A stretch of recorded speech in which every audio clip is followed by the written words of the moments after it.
conferencia anterior me permití explicar cómo las personas aprenden, principalmente a través de la experiencia y observación. Reflexionemos sobre los alcances de nuestro conocimiento. Primero, existen algunas cosas que usted sabe que no sabe o conoce. Usted sabe cómo levantarse por la mañana y prepararse para ir al trabajo. Usted sabe que sabe cómo desempeñar sus funciones de trabajo. Usted sabe que sabe cómo cuidar a su familia, etc. En segundo lugar, existen también algunas cosas que usted también sabe que no sabe.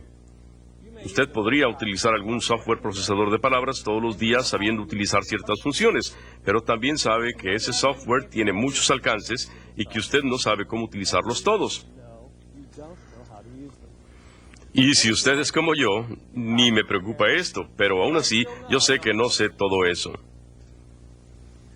En tercer lugar, existen algunas otras cosas que no sabemos que las sabemos. Todos hemos conocido alguna vez en nuestra vida a alguien que es el mejor en algo, ya sea un líder, alguna estrella del deporte o algún artista. Esas personas privilegiadas son casi modelo de lo que hacen. Pero si se les hace una pregunta, ¿cómo es que lo hacen? En la mayoría de los casos ellos le dirán que en realidad no lo saben, y aún así lo hacen. En cuarto lugar, existen ciertas cosas que no sabemos que no sabemos. Piensen en un bebé. Él no sabe lo que no sabe. Lo que existe es lo que él ve. Él no sabe que existen cosas que él no conoce. Lo mismo es el caso con muchos adultos. Por ejemplo, recientemente visité varias comunidades autóctonas ubicadas en las montañas del norte de Tailandia. Yo ni siquiera sabía que estas existieran hasta que mi guía me informó y me llevó a conocerlas. Yo no sabía que no sabía su existencia. ¿Pueden ustedes pensar en otros ejemplos reales para ustedes? ¿Algunos ejemplos de su empresa? ¿Sabe usted o no sabe usted que usted no sabe que están surgiendo ciertos mercados nuevos y que sus competidores los están ya aprovechando?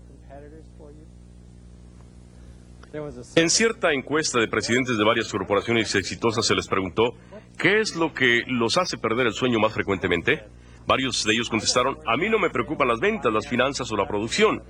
Yo confío en que mi gente me maneje ese tipo de cosas. Yo me preocupo por lo que mi gente no sabe que no sabe. El mensaje de todo esto es que la base para la toma de decisiones es el saber. Pero la base para el cambio es el aprendizaje, que equivale al no saber. Si usted quiere crear una organización que aprende, debe de estar consciente de cómo su organización percibe su información, cómo crear sus verdades organizacionales y cómo reacciona a otras realidades. Se puede mantener abierto el proceso de aprendizaje y aguantar la incomodidad de confrontar la pregunta, ¿qué es lo que usted no sabe que usted no sabe? ¿Puede usted reconocer y recompensar a los que sí saben? ¿Puede usted dejar atrás su aparente realidad preferente y aceptar información más veraz de su realidad personal o corporativa?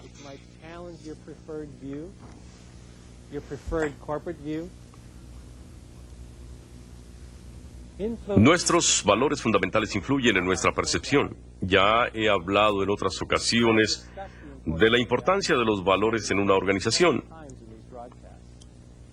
Y cada año que pasa me convenzo más del poder que tiene una persona cuando entiende y puede explicar con precisión sus valores personales y la congruencia de estos con los valores de la organización a la que pertenece.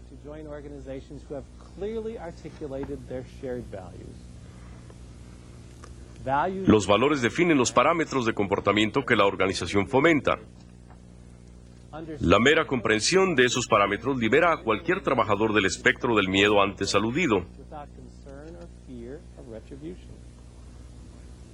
Sin este de por medio, el trabajador toma espontáneamente la iniciativa de crecer.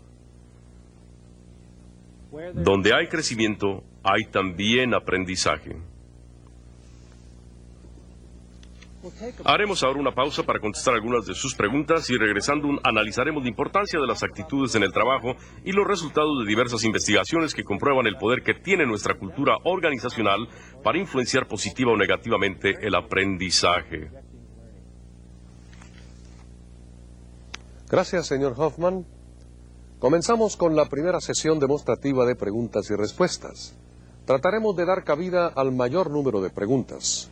Únicamente les pedimos que hagan solamente una pregunta en cada llamada y que en lo posible sea breve. Ustedes pueden llamar directamente al estudio, a los teléfonos o al fax que están ahora en su pantalla. Les recordamos alejar el teléfono de su pantalla al hacer sus preguntas para evitar interferencia. La primera pregunta nos viene de Morelia, Michoacán, de la Universidad Nacional Autónoma de México, Colegio de Médicos Veterinarios, precisamente en la ciudad de Morelia, Michoacán, México. Morelia.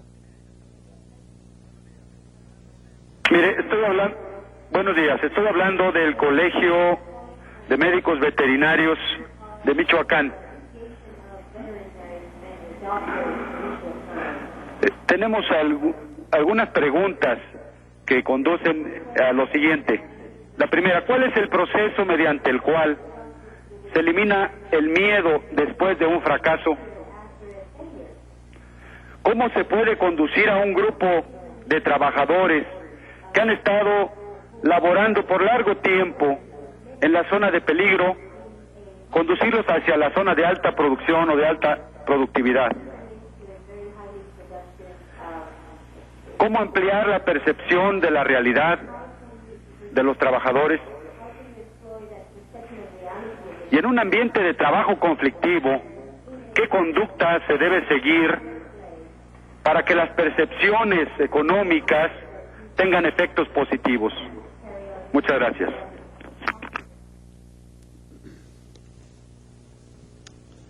Okay. La primera parte de la pregunta era cómo eliminar el temor de la organización, de dentro de la organización. Si piensan ustedes cómo se recompensa a la gente o cómo no se la recompensa en una organización, por lo general esto determina cómo ellos se van a comportar. Por ejemplo, si un empleado, y no estoy muy seguro acerca de la parte de peligro, si la persona teme o está preocupada, inquieta por un tema en particular y quiere ofrecer información que de hecho podría cambiar la dirección de su negocio en base a esa decisión. Y si la atmósfera, el ambiente de trabajo no es uno en el que la persona puede asumir ese riesgo, entonces la información nunca le va a llegar.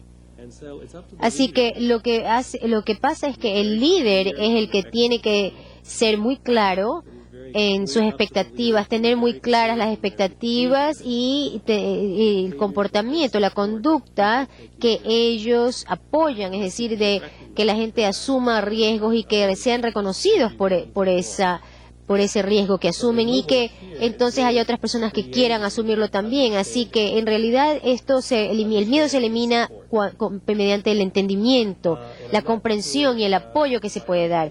No estoy muy seguro si es que entendí la otra parte de la pregunta. Me parece que escuché algo como de si es que están trabajando en un área de mucho peligro.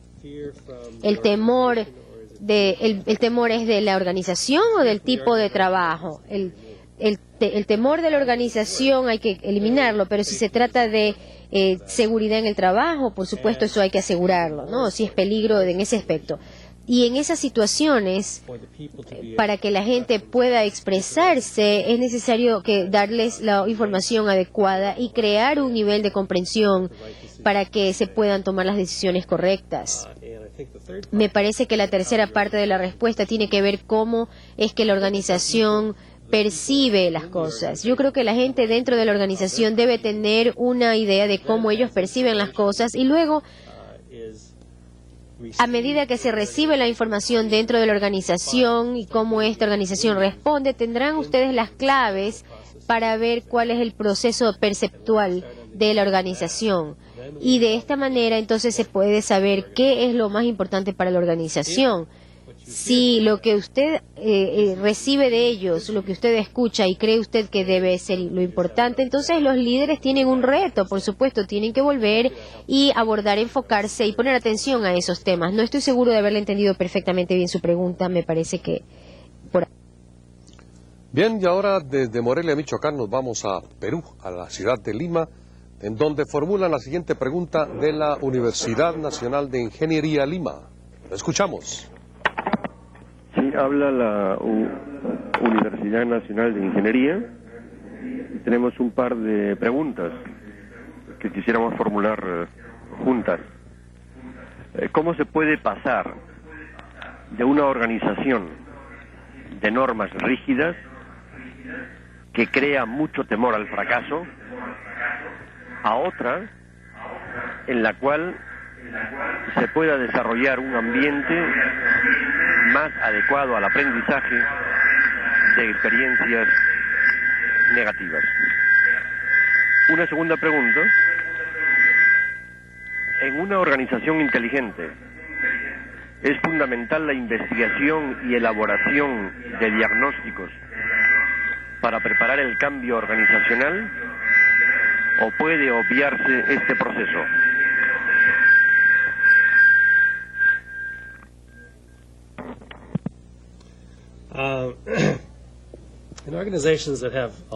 En las organizaciones que tienen muchas normas y reglas en general para que ocurran las cosas como deben, o si se está haciendo mucha investigación, por supuesto hay que aplicar métodos científicos para ello. No me refiero a eso, me refiero al ambiente de trabajo de los trabajadores, que mientras se ejecutan esas normas o esas reglas y reglamentos, hay que crear un ambiente sólido en ese aspecto. Así que hay que examinar cómo está interactuando el liderazgo, la dirigencia, con la información que recibe. Si es que si se está haciendo investigación en un área técnica, por ejemplo, y si alguien de la organización ha hecho algún descubrimiento acerca de cómo va esto a afectar al proyecto en su totalidad, y debido a que hay un plazo que cumplir, entonces por supuesto el jefe va a disgustarse mucho y es posible que no van a presentar esa información y de esta manera no se beneficia a la organización. Así que entonces, ¿cómo se crea las conversaciones que realmente permitan a la gente expresarse y expresar temas bastante delicados, y que esto redunde en un beneficio de un buen producto finalmente? Y creo que en cuanto a lo que es diagnóstico, podemos, a medida que ustedes emprenden en su investigación de detalles, esto es sumamente importante para el éxito del proyecto en el que usted esté trabajando, y por supuesto desde la perspectiva científica hay que hacerlo, y los animo a que lo continúen haciendo porque eso es muy importante. Pero también muy importante es cómo se comunican esos resultados de la investigación, y esto va a evitar el temor, o sea, va a eliminar ese temor, que la gente no tema decir, bueno, cometí un error, esto fue lo que aprendí de este error, y de esta manera el resto de la organización también puede aprender de ese error cometido. Si ese tipo de comportamiento está considerado y reconocido por los dirigentes, entonces esto es lo más saludable para la organización. Continuamos nuestro viaje vía satélite. Ahora nos vamos a Argentina. La siguiente participación viene de Río Tercero, Instituto Nobel. Lo escuchamos. Sí, del Instituto Nobel de Río Tercero, Córdoba, Argentina. En Argentina existen empresas que tienen una buena posición en el mercado, pero carecen de una cultura organizacional de cambio flexible e innovadora. O sea que arrastran una cultura estanca y pesada, que al encontrarse con una economía abierta y globalizada pueden tener problemas en el corto o mediano plazo. La pregunta es, ¿cuál es la forma más efectiva en empresas medianas y pequeñas para provocar los cambios necesarios en la cultura de la organización y cómo se implementan? Gracias.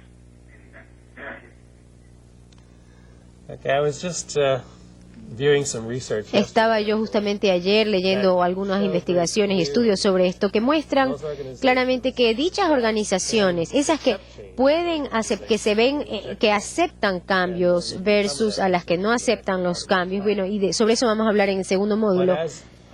Pero su pregunta me parece que me indica que es necesario ver cuáles son las recompensas que ofrece su organización a su gente. Y cuando hablo de recompensas, no me refiero a recompensas monetarias, sino qué es lo que reconoce el liderazgo o la dirigencia de su organización como algo importante. Si se entiende, al entender esas recompensas, entonces esto afecta al comportamiento dentro de la organización. Por ejemplo, lo más importante es cuál es la visión de su negocio y qué es lo que están tratando de, a dónde llevan a su negocio. Y también las guías nucleares de la organización, la guía básica, el mapa. Si eso está claro, entonces todo el comportamiento que rodea esto, de cómo va la gente, si la gente le cree a usted o si la gente apoya o no lo que usted cree. Y si también usted se enterará si usted está respaldando también eso. El comportamiento que quieren los líderes. Así que cuando uno quiere cambiar una organización, lo primero que tenemos que hacer es entender cuál es la dinámica que se da dentro de esa organización y qué es lo que la impulsa. Y una vez que uno lo observa bien, entonces uno ve cuáles son los mecanismos que puede incorporar para poderla impulsar en una cierta dirección en cuanto a comportamiento.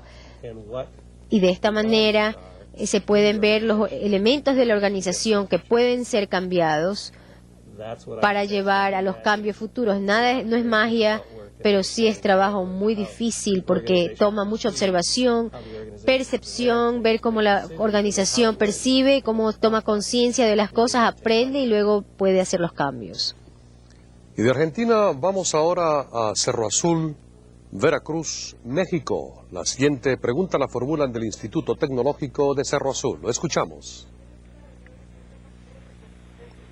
Cerro Azul, ¿está en la línea? Cerro Azul. Parece que hemos perdido contacto con Cerro Azul, Veracruz para la siguiente pregunta. Entonces nos trasladamos ahora a Panamá, de donde la van a tomar esta participación. Adelante, Panamá. Sí, muy buenos días.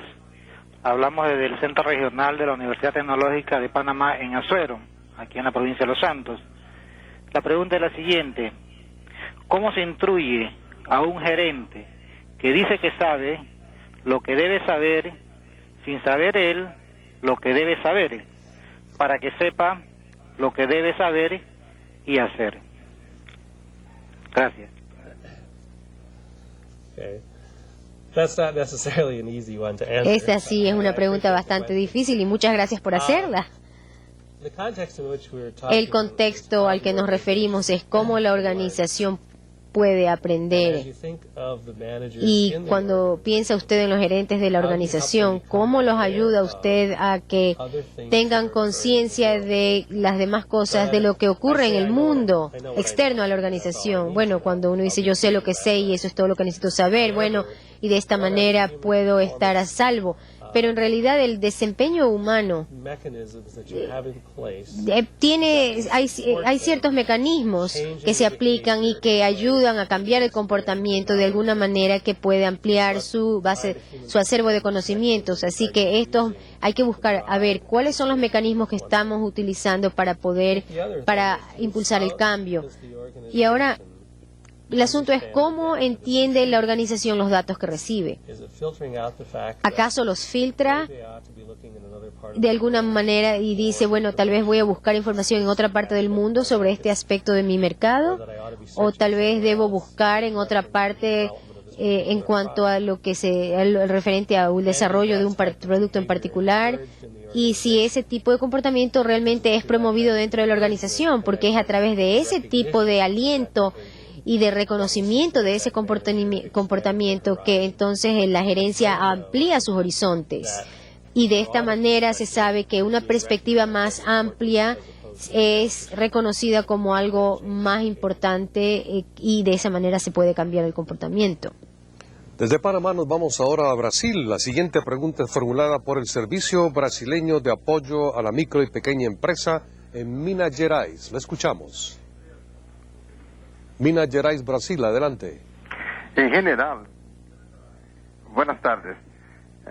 En general, en las organizaciones que aprenden, el aprendizaje es de los cuerpos de directivos de esas organizaciones.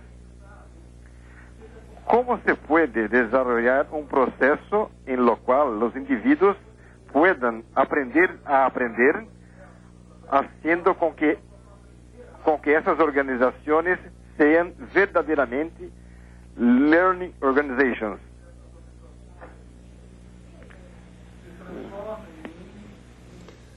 Okay, I think the first point. El primer punto de que los líderes tienen que aprender, por supuesto, tienen ellos que aprender, pero otro aspecto que hay que considerar que ha surgido de estos estudios e investigaciones acerca de la organización que aprende es que hay un compromiso, una dedicación de parte de cada persona de la organización, cada empleado, cada participante o miembro, y el compromiso es de crecer personalmente, a nivel personal, desarrollarse, y esa es el núcleo de la organización, es a nivel individual. ¿Cuál es la dedicación y el compromiso que tiene cada persona de crecer personalmente, de desarrollarse?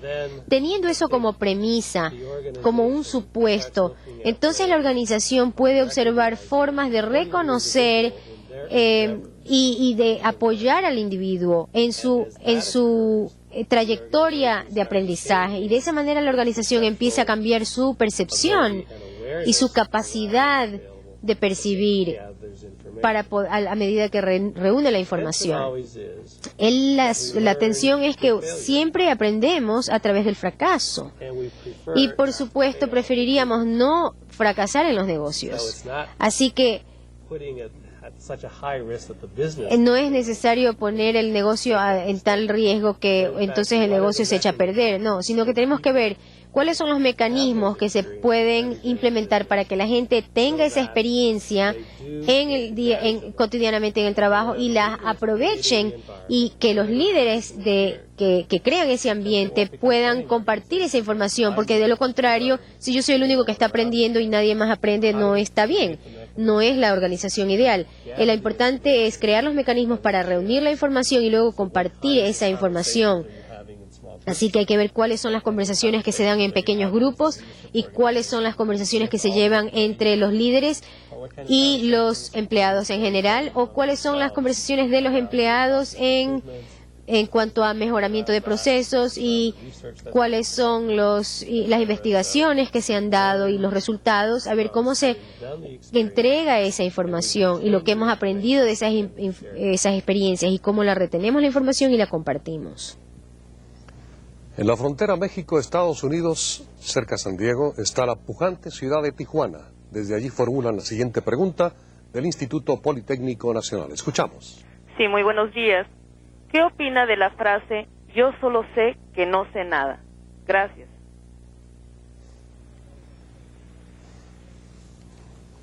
All I know is that I don't know anything. Solo sé que no sé nada. Bueno. Creo que la frase ya en sí revela que se sabe algo, así que no sé cómo responder esa pregunta. No estoy segura cuál es el contexto de la pregunta. Me parece que ahí hemos respondido la pregunta. Continuamos ahora con la pregunta o participación que viene de Los Mochis, Sinaloa, México. La formulan del Colegio de Bachilleres, Estado de Sinaloa. La escuchamos. Gracias, Armando. La pregunta es, ¿qué características debe tener un programa de capacitación para tener una organización que aprende? Es decir, ¿qué cursos y en qué orden?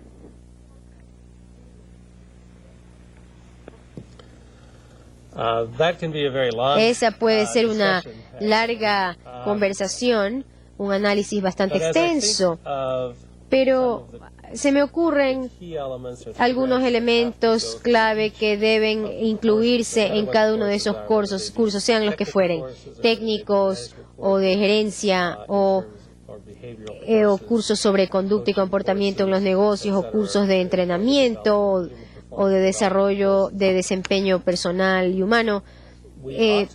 Debemos observar esos cursos para asegurarnos de que tenemos la conversación y la información que surge de ella debe presentarse conjuntamente con la visión de la organización, hacia dónde se dirige la empresa. Y es necesario ver un motivo, una razón estratégica para ofrecer el material que se presenta para que, es decir, el ejemplo que vamos a dar, por ejemplo, el de un entrenamiento.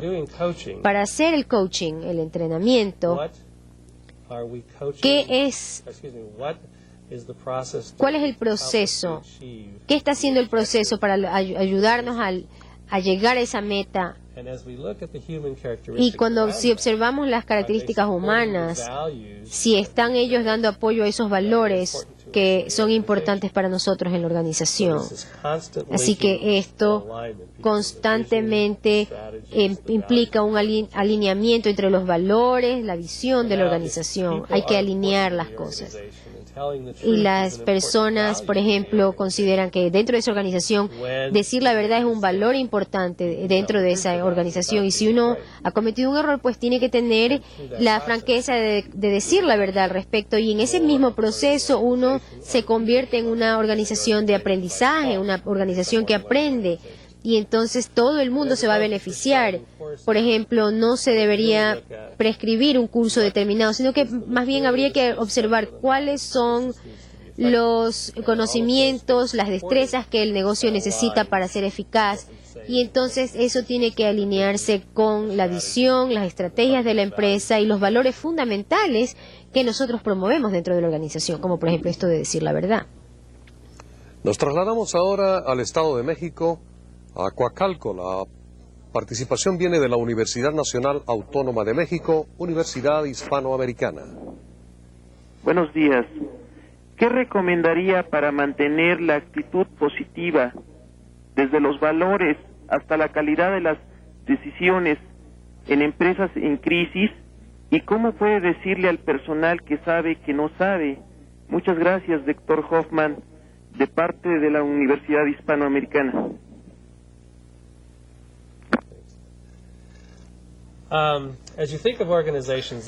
Al pensar en las organizaciones que se encuentran en crisis, por supuesto la comunicación juega un papel crucial.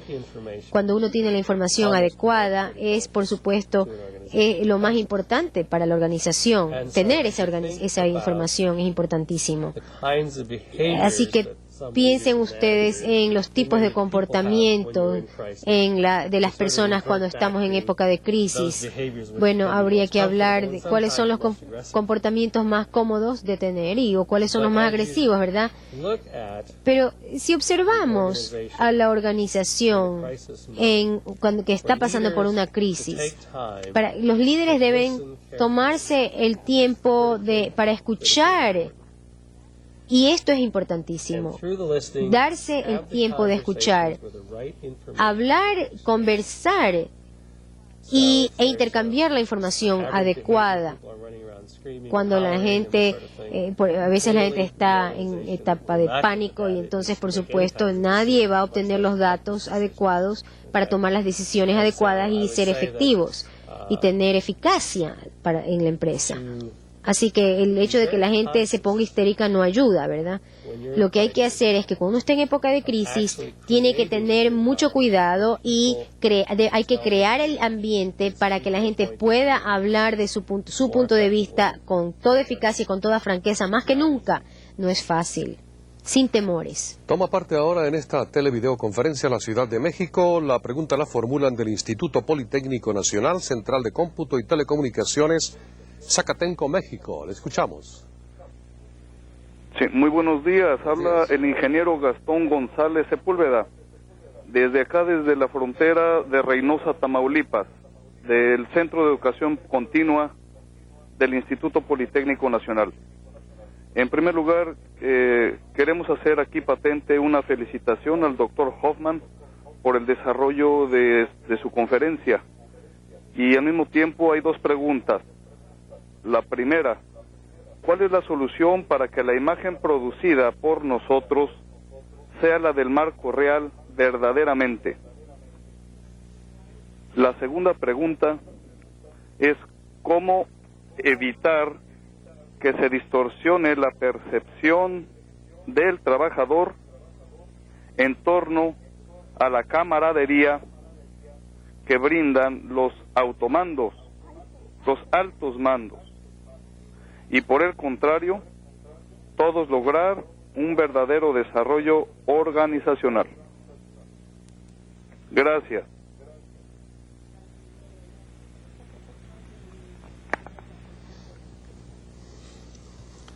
To the first point of En cuanto al primer tema acerca de cómo alineamos nuestras imágenes de la realidad, creo que no puede ocurrir así por casualidad. Hay que averiguar cuál es la visión del grupo y cómo definen ellos la realidad. Y entonces hay que observar si es que esa definición de la realidad encaja con lo que usted considera sus metas para el negocio. Así que hay que tener muchísimas conversaciones ese es el proceso. Y luego hay que comprender qué es lo que hay que discriminar en este caso. Por ejemplo, voy a discriminar cierta información que se entregó a otros y vamos a ver, hay que abrirse a la posibilidad de que eso sí sea verdad. Así que hay que dejar la puerta abierta a la interpretación. En cuanto a la segunda parte, es muy común en todo tipo de organización, porque cuando un empleado de nivel inferior, por ejemplo, de primera línea, puede tener esta idea de que los líderes tienen todo y que están buscando aprovecharse de mí, voy a empezar a ver las cosas de esa manera y a tomar decisiones al respecto a ellos. Y por otro lado, los líderes están tratando de crear un ambiente donde ellos quieren que el empleado venga y aporte sus ideas. Así que es importante tener conversaciones personales, individuales, pero lo importante es ganarse el respeto, la confianza y la credibilidad en ambas partes, de parte del uno y del otro, para poder llevar adelante la empresa. Por supuesto, parece muy sencillo, pero no es tan fácil tener estas conversaciones y poder hablar francamente, abiertamente y decir la verdad, que las partes digan la verdad, sea cual fuera esta verdad, para llegar a un entendimiento. Nos vamos ahora a Misantla, Veracruz. Se la formulan del Instituto Superior Tecnológico. Escuchamos. Muy buenos días, San Diego. Buenos días. Hablamos del Instituto Tecnológico Superior de Misantla, Veracruz, México. Es para hacerles una pregunta. En una empresa recién formada, con gente joven, sin experiencia, pero con grandes deseos de dejar huella en la sociedad, ¿cuál es la mejor forma de crear líderes con visión de la realidad que le permite tener calidad y excelencia? Muchas gracias.